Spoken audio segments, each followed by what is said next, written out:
You tell me, is that all good? So just announcing the government's response to the report of the independent panel reviewing Pharmac. As you'll be aware, we promised in the last election that we would do this. We set up the panel last year, in February last year. They provided an interim report last year. That interim report was really just talking about what they found initially, and what they found was some challenges that Pharmac was having, at the very least meeting its equity obligations. I might say that the terms of reference for the review focused on whether or not Pharmac's decision-making was suitably transparent and whether Pharmac was meeting the obligations set for it in the legislation. The final report makes a number of recommendations, 33 recommendations, most of which we are accepting. Most of the recommendations focus on the decision-making aspect, making sure that Pharmac is collaborating properly and appropriately with other parts of the health administration, and also taking on board other stakeholder voices, particularly the voice of health consumers and those with lived experience of conditions, and that relates particularly in the rare disorders community. So there's specific recommendations about how Pharmac can improve its performance there. I think critical to the recommendations is making sure that Pharmac is working with the likes of the Ministry of Health, as well as Health New Zealand and the Māori Health Authority.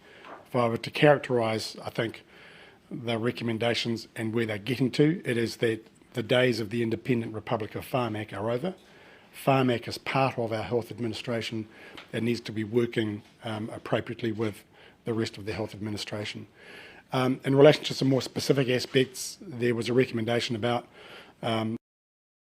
vaccine policy and vaccine strategy being shifted out of Pharmac completely and into other entities.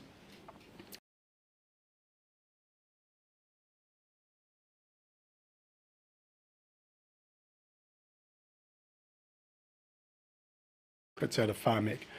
But we also need to make sure that in making those procurement decisions that Pharmac is conscious of wider policy objectives that the Ministry of Health will be aware of and will have in mind, likewise Health NZ and the Māori Health Authority. And so we haven't accepted that recommendation. There was another one in relation to medical devices. So Pharmac took over responsibility for procuring medical devices. That made sense when we had 20 DHBs who were all in the market with each other. So Pharmac took that over. Now with Health NZ as now the principal purchaser of medical devices, it makes sense to now reconsider whether Pharmac should hold on to that. In the meantime, we won't be transferring that responsibility to Health NZ because we need Health NZ to have a couple of years to sort of bed itself down, get its systems and processes set up before it would take back that function. An exception to that will be medical devices that are in the nature of capital expenditure. So medical devices includes anything from a bandage that would be used in hospital to an MRI machine.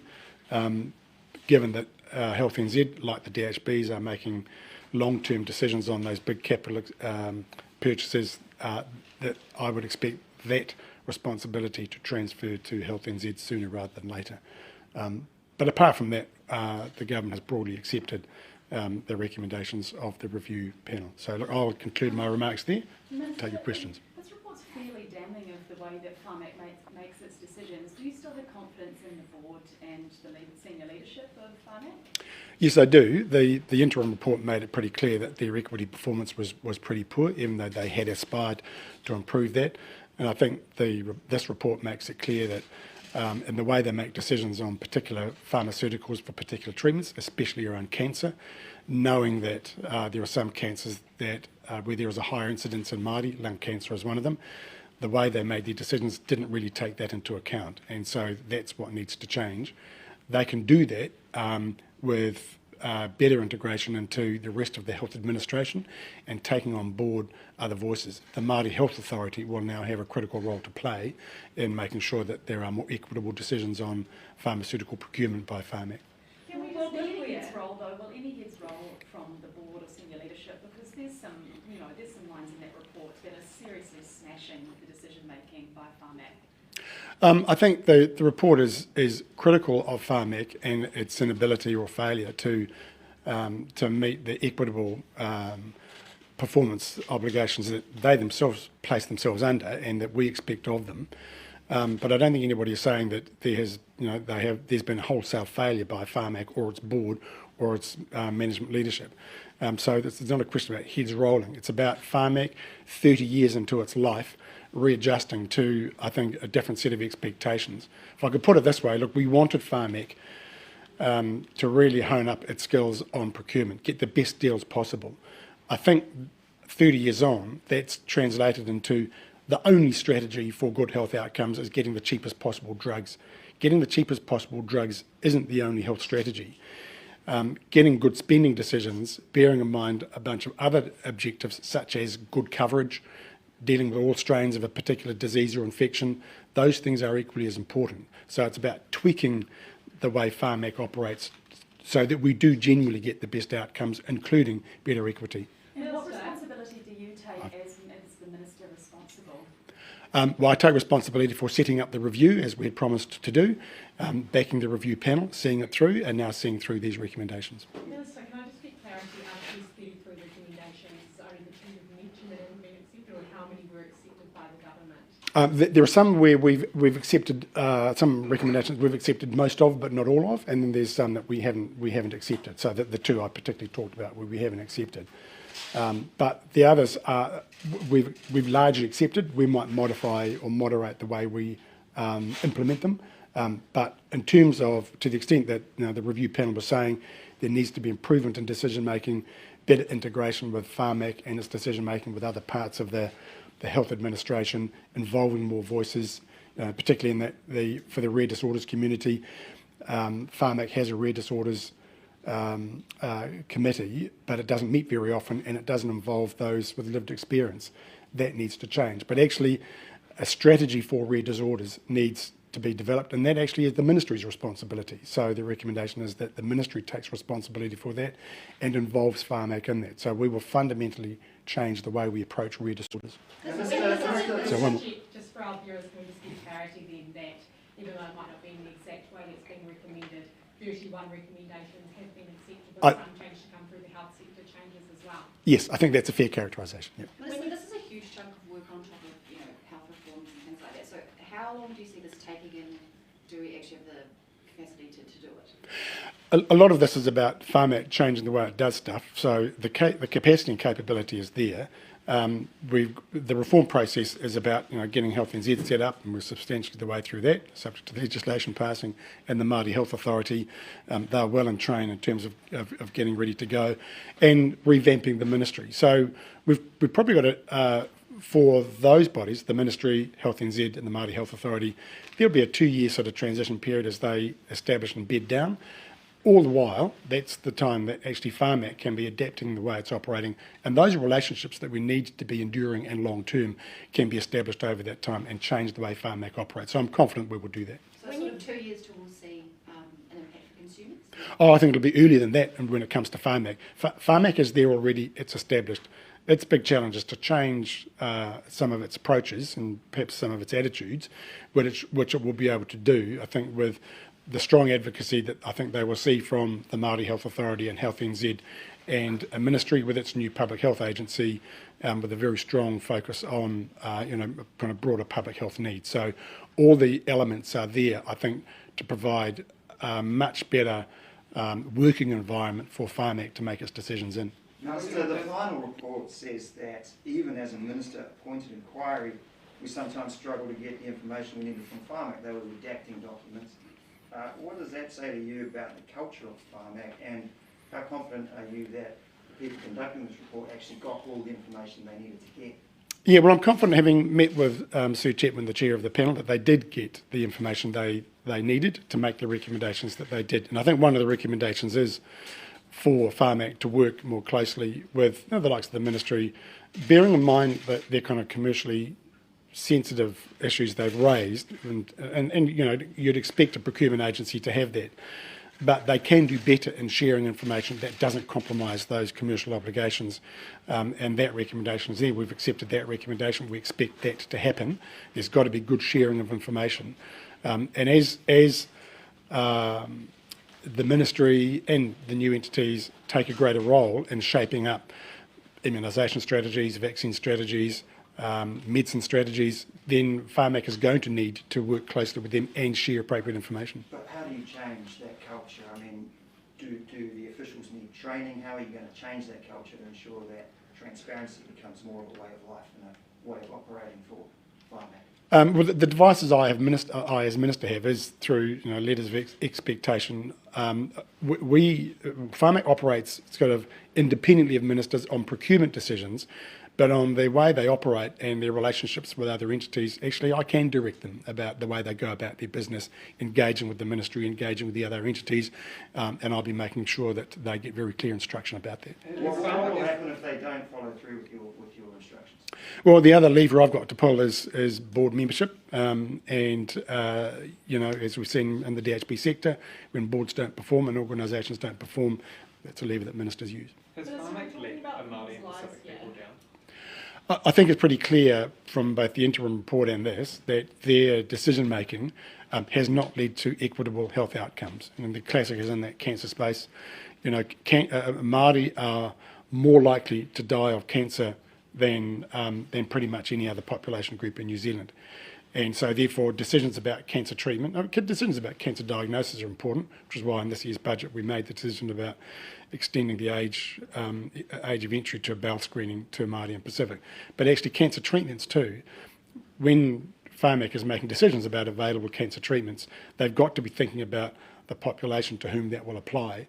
The report was very clear about Pharmac not just taking the population studies from pharmaceutical companies, but actually taking the data that's relevant about the New Zealand population profile and applying it in that way. And if they were doing that, they would almost certainly come to different decisions about some cancer treatments and the access to them. So what's your message? What's your message to Māori and Pacific communities that have effectively lost faith in Pharmac because of those inequitable outcomes? Yeah, look, I think certainly for many Māori, I think they've struggled to have trust in the health system generally, which is why we're making the changes that we are.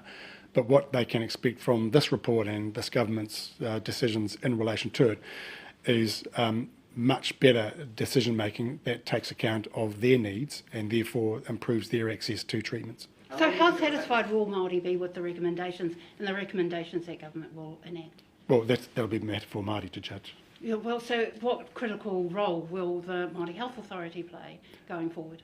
So the recommendation in the report is that Pharmac integrate more closely with those other health organisations, including the Māori Health Authority. In the Paora Healthy Futures Bill, which is its committee stage today in Parliament, it is very clear with the health sector principles and defining health entities that includes Māori Health Authority, Health NZ, and includes now Pharmac. It is very clear that all those organisations are bound by a set of principles and they're all expected to work and collaborate together to achieve best outcomes. But you're not hoping for a kickback, though, on the recommendations made by Pharmac and the ones that you've picked up. You're hoping that there won't be pushback by Māori? Well, we'll see how Māori respond, but Māori have responded very positively to the changes we'll be making, the establishment of the Māori Health Authority, the health principles that are in the legislation. So my expectation is that we've got all our kind of ducks in a row now to actually really transform what our health system does for Māori, for Pacific and for other population groups too. Minister, you mentioned that people So living, here and there. we're Yep. speaking about people living and dying here and an agency that hasn't been able to achieve those equitable outcomes in its performance for a long time. Why are you not considering Head's role in? Well, as you've noted, Pharmac has been around a long time and it's had a succession of boards and chairs and chief executives. We did the review because it was pretty clear people's concern was about transparency of decision making and about whether or not it was achieving its the kind of equity expectations we have of it. It had made commitments about equity, and so on paper it looked like they were at least trying to do the right thing. But it was important to review that and say, well, when we look at it externally and measure it against some sort of objective measures, are you actually doing that? Well, it turns out not.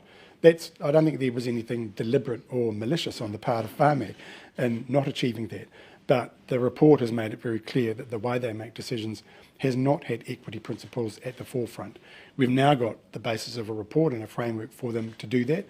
They'll now be under statutory obligations under the Paora Healthy Futures Bill to do that, and that will change. Do you think that, you mentioned mentioned that the focus on saving money. Do you think that Pharmac has cost lives as a result of that single focus on saving money rather than patient outcomes? No, I don't think you can say that. I think, let's bear in mind too, decisions about the funding of the health system are decisions of the government of the day. So, and governments, the reason we have budgets is because we have limited resources and we have to make choices about where we spend, where a government spends. We make choices about how much we put into health and therefore how much we put into everything else. And then within health, we make decisions about how much we put into each part of the health system. So governments do that all the time. This government has made health a priority. That's why we put a lot more into health. And it's also why we put a lot more into Pharmac. So in budget 2 weeks ago, another $191 million over 2 years. And I know, because I've had reports from Pharmac already, they're already now going through, for example, the list of cancer treatments that the Cancer Control Agency put up a few weeks ago is saying, here's some treatments we don't do but other countries like us do. They're now systematically going through that and working on procuring new treatments. So that's already having an effect. But I don't think, Pharmac they have a statutory obligation to make their decisions on the best health outcomes within the resources that they've got. That's what the statute says. That won't change under the Paiora Healthy Futures legislation either. So, but it's about making sure that just getting the cheapest drug is not override a different procurement decision that actually might achieve a better outcome and better achieve the equity obligations that we expect them to achieve. But that focus on the cheapest drug has been seriously criticised here. And so are you saying that hasn't cost people's lives? Pharmac has been set up to get the best decisions and the best purchases of the health treatments that New Zealand needs, benefiting as many as possible within the resources that Pharmac has got. So Pharmac doesn't get to decide its budget. That's what the government of the day does, and we make those decisions. The reality about health and health treatments, and probably more so now than ever before, there are new treatments coming on stream all the time. Some not particularly well tested, but pharmaceutical companies will make all sorts of claims about it. And so there will always be a constant demand for the health system, including Pharmac, to do more, to spend more. We will never be able to spend what I think all people in a population and in a system would like us to spend, because we don't have unlimited resources. So decisions get made, choices get made, and everybody in the health system does the best they can with what they've got. Can I just clarify before you said about the statutory obligations under Paiora being the way that we can make sure that equity is happening, but then you said about there currently being a statutory obligation around this. Is it going to be strengthened statutory obligations and not only the obligation to get that price that is going to fix this? Sorry, there is currently not a statutory obligation in terms of their equity sort of principles. There's an obligation, their statutory obligation is to kind of do the best they can for New Zealanders and best health outcomes they can with the budget they've got. They voluntarily sort of imposed some equity principles a few years ago on themselves. That was part of what was reviewed. Are they actually achieving those? And it turns out they're not. In any event, even before this review, we had determined that for the health reforms, we needed to have a clear, explicit statutory framework for achieving equity, both under the treaty and for equity reasons anyway. That's now in that bill, and we'll get that through Parliament hopefully in the next few weeks, and they will be bound by those. Minister, the final report mentions the changing landscape that Pharmac has to navigate. One of those features being proliferation of new medicines and new pharmaceutical companies. Why is that a challenge for Pharmac rather than a benefit? Surely with more companies out there, Pharmac might be able to access cheaper medicines. Yeah, I think it's not just the cheaper medicines, it's also the new medicines. And in fairness to pharmaceutical companies, they invest a lot to develop new medicines and they want to recover those investment costs as early as they can, which is why the front end pricing for most pharmaceuticals is very, very high until they come off patent. So I think it's the fact there are more contenders in the market to deal with. There are more treatments available, so more assessments on the efficacy of those treatments, more examination of trial data to have to look at. That does make it more complex and more challenging, and they are in that space. Pharmac has been called the envy of the world, including by the Prime Minister in 2019. Do you think following this report, Pharmac can still be called the envy of the world? I think in terms of what it's achieved, in terms of ability to purchase drugs, get good deals, and get a good range of treatments available to New Zealand, yes, I think they still can be. And I know for a fact they have been, or they are, because when I was in at the World Health Assembly last week, the number of health ministers that said, gee, wish we could have something like your Pharmac, we'd love to have that. But for a bunch of political constraints, they don't. So it is, I think, a great model, but it does have to be reviewed from time to time, and social expectations change too. And we do need to know that they have equity at the forefront of their decision making and their thinking, and this report gives us a basis to do that. When you talk about Pharmac becoming more integrated with the wider health system, what does that practically look like? Are you talking about a member of the Māori Health Authority having a seat on their board, or how do you expect to see that? It's more in the nature of when they're doing their technical work, and they've got a range of technical committees, is that they're getting those other voices, and the Māori Health Authority and Health NZ and others are feeding into that work, that they are meeting regularly with those bodies and with health consumer bodies and those with lived experience, particularly in the rare disorders community. They're actually actively engaging with and hearing from and integrating those voices into their decision-making structures. So does this mean that consultation will take longer to get certain medications because of the expectation that they will do more due diligence? Yeah, well, sometimes gathering the right information to make the right decision does take a little longer, but it's better to do that and make a good decision, or at least a better decision, than sort of a perfunctory sort of engagement and quickly make it because you think you can make a quick decision. So, yeah, it may well do that, but I think if I look at the submissions from some of the stakeholder groups, they want to have the opportunities for more and better engagement. So if that takes a little more time to do that in order to get a better decision, that's probably a good trade-off to make. Given the report found that Pharmac contributed to inequities, particularly over the last decade, how long would you like to see until it starts to turn things around? Well, it's as quickly as possible, and that's sort of the reason why with the pie order legislation we are legislating for that, and so I expect all those kind of organisations with an operational function, Health NZ, Māori Health Authority, but actually Pharmac too, in terms of making its decisions, is they very quickly change their kind of decision-making principles and integrate in what they need to take account of the need for equity, understanding the impact of their decisions on different population groups, particularly Māori and Pacific, who have for a long time suffered the worst health outcomes in this country. We have to turn that around, and part of turning that around is those bodies with the responsibility for making important decisions actually take account of the needs of those particular populations. Given this rot set in for so long, though, we've been standing here in a few more years, that they haven't changed. Well, I think we've not only got the benefit of this report that I think reflects, very, very clearly on what has not worked well for Pharmac. We have a set of statutory obligations, and so they are bound by those statutory obligations. I'm not saying everybody should go out and sue everybody, but it's pretty hard for a public entity to avoid its statutory obligations, and ministers and governments doing their job will hold them to it. What's your message to patients and patient advocates who may feel like their voice hasn't been heard in decision-making up until now? Will their voice be heard in decision-making going forward? Yes, there's now an opportunity for that to happen, and my expectation is very clear that Pharmac, as well as other health entities too, now actively pursue engaging with those communities, those advocates, and get their voices heard. I think equally be clear that strong advocacy is very important, but it doesn't guarantee an outcome. But the boards or bodies responsible for making decisions can't possibly make a good and balanced decision if they are not listening very carefully to those who have an immediate stake in the decisions that are being made. All right. Thank you, everybody. I'll leave you to back up.